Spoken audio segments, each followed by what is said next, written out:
Selamat bertemu lagi teman-teman mahasiswa Politeknik Usturian.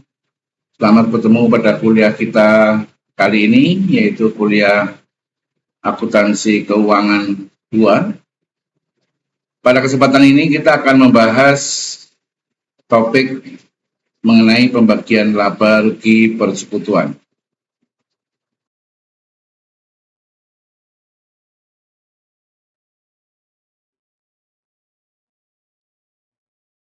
Laba adalah kondisi di mana penjualan dapat melebihi selisih penggunaan ataupun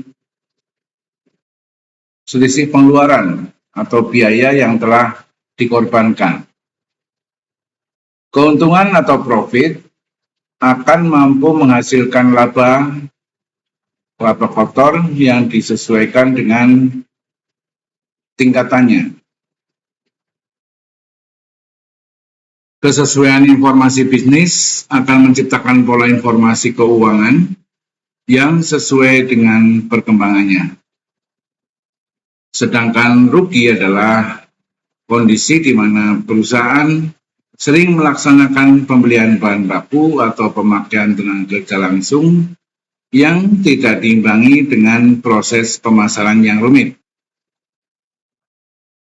Pemasaran adalah kegiatan utama agar barang yang telah dibeli entitas mampu diperdagangkan dan menciptakan arus kas operasional.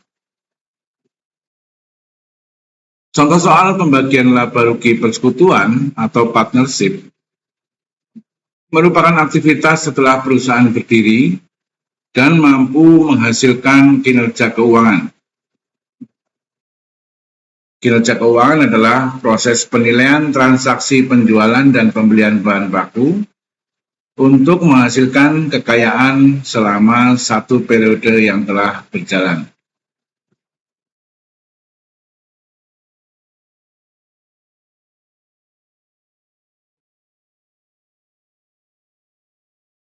Kemudian kita akan membahas mengenai metode pembagian laba rugi persekutuan. Metode pembagian laba rugi persekutuan adalah langkah awal bagi para sekutu atau para pemilik usaha bersama menentukan pertanggungjawaban dalam menyelenggarakan kegiatan pemasaran. Apabila firma memperoleh keuntungan, maka dapat dijadikan laba ditahan sebelum proses pembagian keuntungan. Keuntungan firma tidak merupakan objek pajak penghasilan. Artinya objek pajak penghasilan pribadi ya. Yang pertama metode yang akan kita bahas untuk laba rugi persekutuan adalah laba rugi dibagi sama.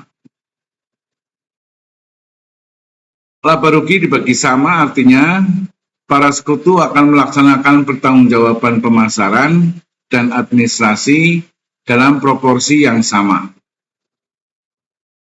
Saat perjanjian kerjasama firma tidak ditentukan mekanisme pembagian laba rugi, maka dianggap sekutu atau pemilik usaha akan mendistribusikan secara adil dalam persentase yang sama. Jadi metode laba rugi dibagi sama ini biasanya diberlakukan apabila di dalam perjanjian persekutuan tidak disebutkan secara spesifik mengenai pembagian khusus. Ya, tidak disebutkan secara spesifik mengenai prosentase atau proporsi pembagian laba. Jadi kalau tidak ada penyebutan itu, maka diberlakukan pembagian secara sama rata.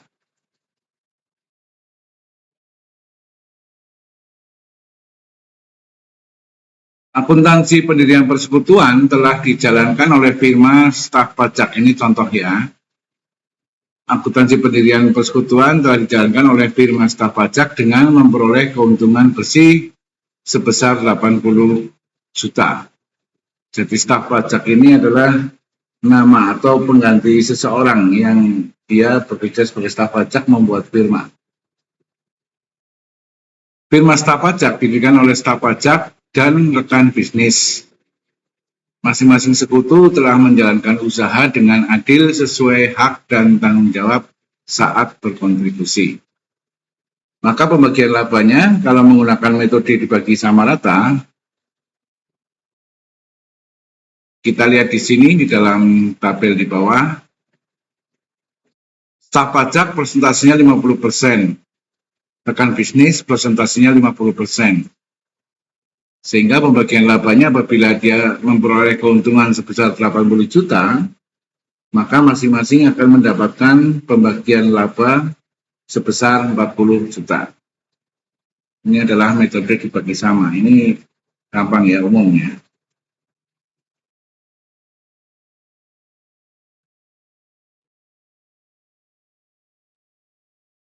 Selanjutnya metode yang kedua adalah laba rugi dibagi dengan rasio tertentu. Laba rugi dibagi dengan rasio tertentu harus ditentukan saat awal pendirian persekutuan. Jadi pada saat mendirikan persekutuan di awal, sudah harus diperjanjikan prosentase atau rasio pembagian labanya. Hal ini melibatkan proses pertanggungjawaban segala macam kegiatan pemasaran dan administrasi. Biasanya sekutu yang berhasil menciptakan laba akan mendapatkan komisi dan gaji sesuai dengan tunjangannya. Kembali ke contoh tadi, firma staf pajak yang didirikan berhasil menciptakan keuntungan senilai 80 juta, seperti contoh tadi ya. Dan persentase pembagian laba rugi yang ditentukan adalah sebesar 3:1. Yaitu 3:1 dari keuntungan. Hal ini diakibatkan karena staf pajak lebih aktif mengelola usaha daripada rekan bisnis. Adapun prosedur perhitungan keuntungan yang didapatkan sekutu adalah sebagai berikut.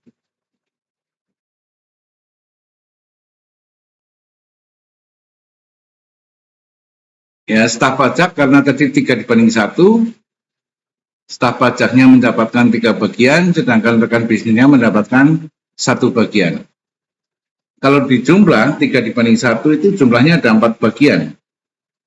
Ya, kalau di persentase menjadi staf pajaknya 75%, sedangkan rekan bisnisnya mendapatkan bagian 25%.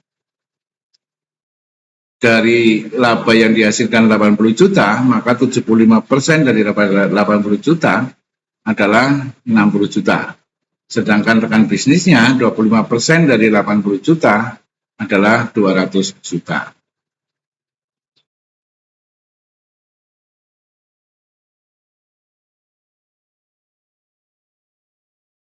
Itu tadi metode yang kedua dengan rasio pembagian tertentu, sedangkan metode yang ketiga adalah laba rugi dibagi sesuai dengan rasio modal.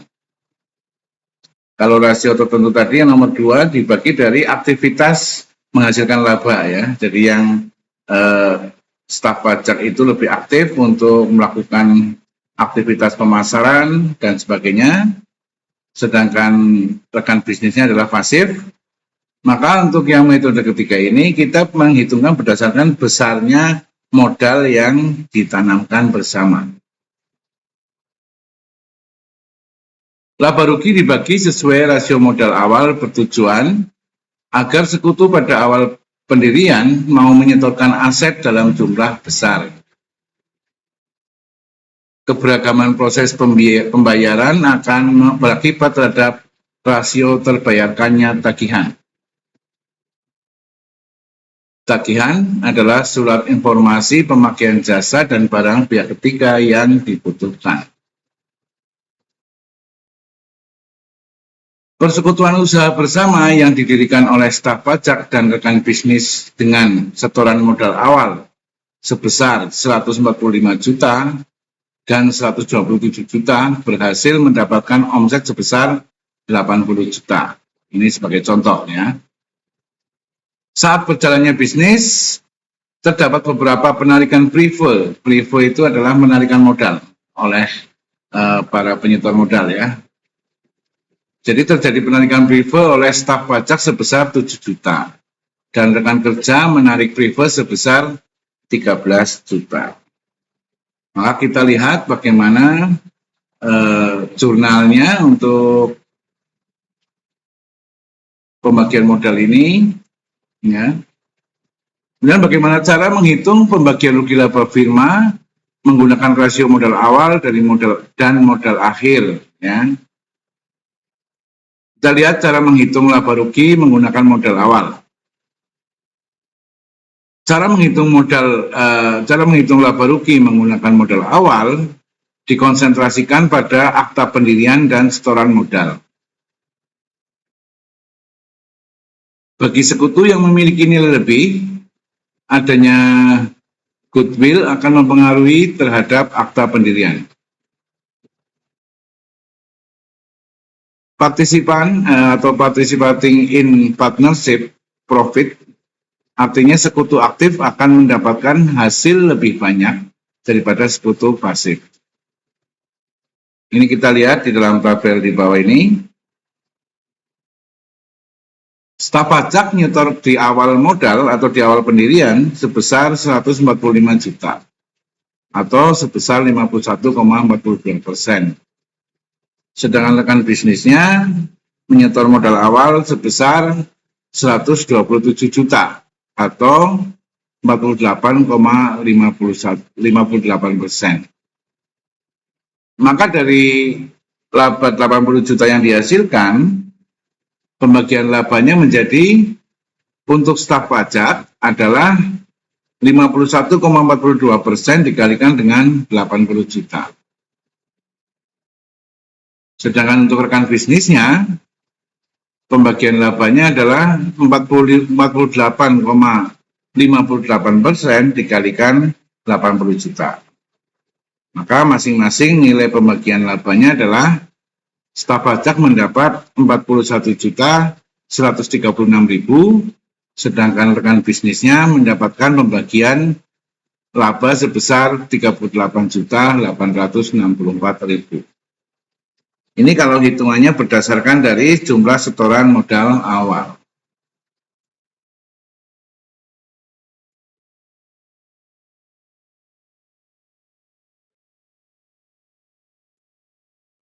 Kemudian tadi seperti diterangkan dalam soal tadi bahwa terjadi transaksi pengambilan modal di tengah perjalanan usaha.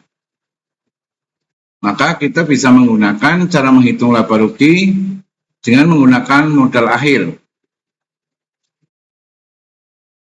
Cara menghitung laba rugi menggunakan modal akhir harus mendapatkan informasi perihal prive atau penarikan modal, ya, dan tambahan serta pengurangan modal. Setoran modal dapat bertambah atau berkurang menyesuaikan kebutuhan dana dari persekutuan. Usaha yang baik harus diimbangi dengan kondisi keuangan yang profesional. Contohnya ini tadi kita lihat di tabel bawah. Staf pajak modal awalnya 145 juta. Sedangkan rekan bisnisnya modal awalnya adalah 127 juta. Kemudian terjadi ada perubahan modal. Bentuknya adalah prive atau penarikan modal dari masing-masing anggota persekutuan. Staf pajak menarik modalnya atau mengambil prive sebesar 7 juta. Kemudian rekan bisnisnya mengambil modalnya atau menarik prive sebesar 13 juta. Maka modal akhir dari masing-masing sekutu adalah staf pajak menjadi 138 juta, sedangkan rekan bisnisnya menjadi 114 juta. Kemudian prosentasenya staf pajak menjadi 54,76%, sedangkan rekan bisnisnya adalah 45,24%. Maka pembagian labanya dari keuntungan yang dihasilkan 80 juta untuk sekutu staf pajak adalah sebesar 54,76% dikalikan 80 juta. Sedangkan untuk rekan bisnisnya sebesar 45,24% dikalikan 80 juta. Sehingga masing-masing mendapatkan nilai pembagian laba sebesar staf pajak 43.808.000 dan rekan bisnisnya adalah 36.192.000. Itu kalau kita menghitung pembagian laba rugi menggunakan posisi modal akhir, ya, posisi modal akhir setelah tutup buku.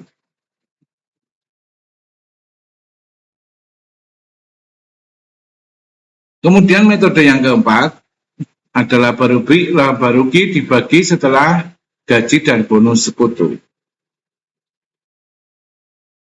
Laba rugi dibagi setelah gaji dan bonus sekutu dapat menjadi pedoman bagi sekutu aktif agar mendapatkan hasil yang lebih baik.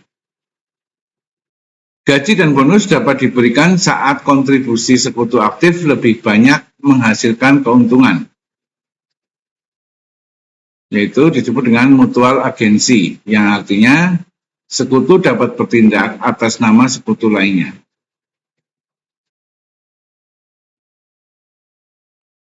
Persekutuan usaha bersama yang mampu menghasilkan laba 80 juta, di mana staf pajak meminta gaji sebesar 16 juta atas kontribusi di periode berjalan. Selain itu, laba rugi dibagi sesuai dengan rasio sama, yaitu 50%-50%. Jadi dalam metode ini, sebelum ditutup laporan laba ruginya, sekutu yang aktif itu berhak mendapatkan gaji. Ya. Di sini sebagai contoh, sekutu staf pajak karena dia aktif berkontribusi dan menjalankan usaha, maka dia minta gaji sebesar 16 juta untuk satu periode akuntansi yang berjalan. Nah, bagaimana cara membagi laba ruginya dengan metode ini? Kita lihat.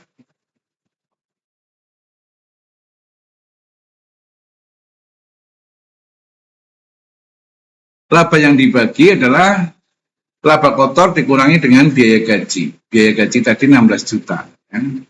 Sehingga laba bersih yang bisa dibagi menjadi 80 juta dikurangi dengan 16 juta sama dengan 64 juta.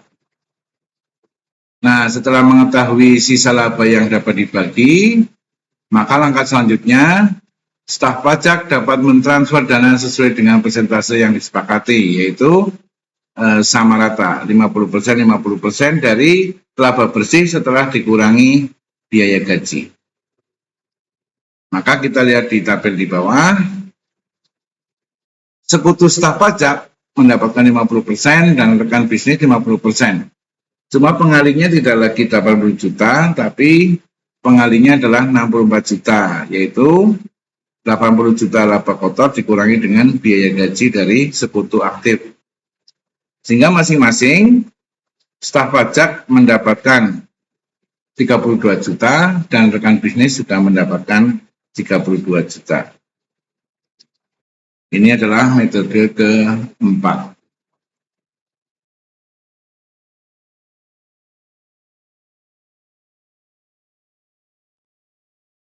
Kita lihat metode kelima, yaitu laba rugi dibagi setelah memperhitungkan biaya bunga terlebih dahulu.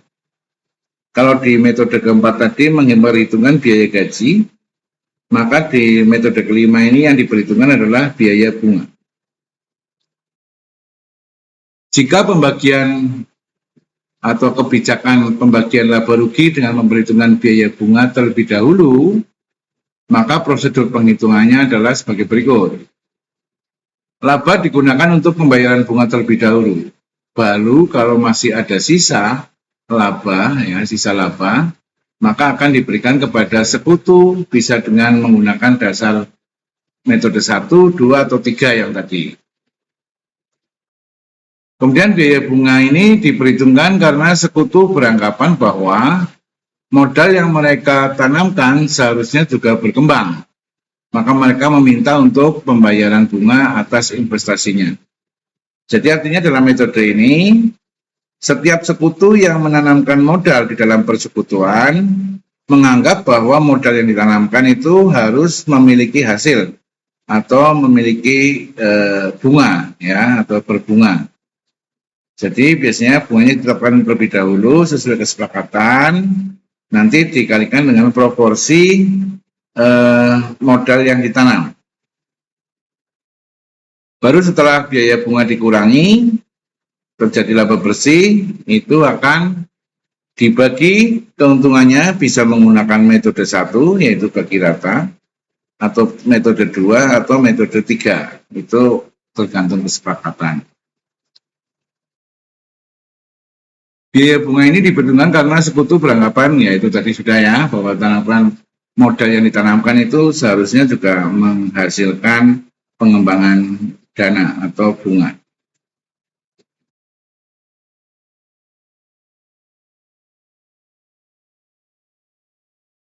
Kemudian metode yang keenam adalah memperhitungkan gaji atau bonus dan biaya bunga terlebih dahulu. Jadi ini gabungan dari beberapa metode tadi ya. Kondisi ini sebenarnya merupakan gabungan dari poin atau metode keempat dan metode kelima. Sehingga prosesnya juga merupakan gabungan metode keempat dan kelima. Di mana laba diperhitungkan terlebih dahulu untuk gaji atau bonus. Jika masih ada sisa laba, maka untuk pembayaran bunga. Dan jika masih ada sisanya lagi, dapat digunakan untuk pembayaran kepada seluruh sekutu dengan dasar metode 1 atau 2 atau 3. Ini sebenarnya variasi saja, variasi model pembagian laba.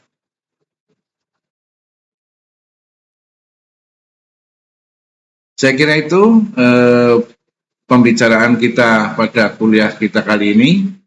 Ini karena hanya membicarakan mengenai metode pembagian laba persekutuan. Jadi ada 6 metode yang bisa kita terapkan di dalam cara membagi keuntungan laba dari persekutuan. Semoga apa yang kita bicarakan singkat ini bisa memberikan manfaat kepada teman-teman semua dan juga kepada semua orang yang menyaksikan video ini. Terima kasih atas perhatiannya. Jangan lupa subscribe, like, dan share video ini. Siapa tahu bermanfaat bagi orang banyak. Dan juga mengisi kolom komentar bagi para mahasiswa sebagai bukti kehadiran terhadap kuliah. Terima kasih, kita bertemu lagi pada kuliah-kuliah berikutnya.